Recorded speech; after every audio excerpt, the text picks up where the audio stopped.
Well, Happy New Year, everyone. It's 2018. I've just returned from vacation. I must say I have an overwhelming sense of déjà vu.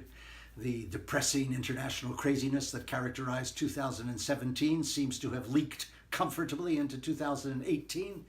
The lunacy of the White House, of course, continues unabated. But I have a kind of singular incredulity about the behavior of the member states of the United Nations.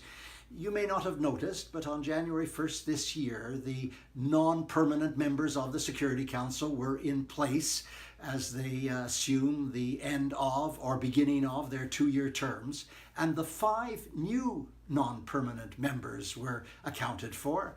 One of the 2 new African members is Equatorial Guinea.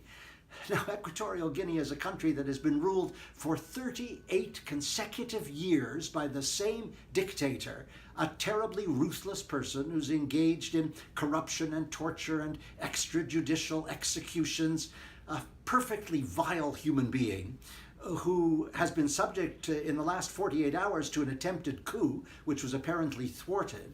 On top of everything else, of course, he has provided asylum to the former dictator of the Gambia, a little West African country, a dictator equally ruthless, but who, in addition to his ruthlessness, concocted an entirely bogus, fraudulent so-called cure for HIV and AIDS and forced hundreds, perhaps thousands of his citizens to take the cure, resulting in calamitous medical results, disease and death. As a matter of fact, AIDS-free world is deeply, deeply engaged in making sure that a civil suit is filed against the former dictator in order to exact reparations and, we hope, justice for the victims. But taken all in all, it means that Equatorial Guinea, with this wonderful history of ethical and moral behavior, is now sitting on the Security Council for the next 2 years, making decisions on war and peace. You can sleep well at night. And the Latin American country that is on the council, the new Latin American country, is Peru. Peru, which is engaged in a terrible crisis of corruption, a scandal unheard of in the last many years. As a matter of fact, there was an effort to impeach the president in the last week or two. And now Peru, on the brink of a possible economic dissolution because of the scandal, and now Peru speaks for Latin America on the council.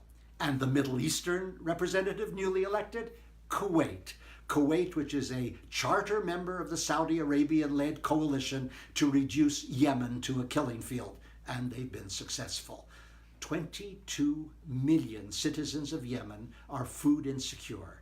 8 million face immediate famine. Tens of thousands have been killed, many of them children.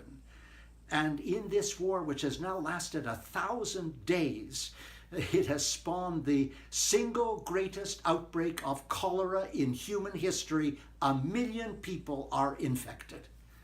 Now, undoubtedly, the member states of the United Nations cannot rival the lunacy of the White House. But you do have to ask yourself about the indefensible political decisions that the United Nations member states so often make. Plus ça change. That was last week. I'm Stephen Lewis.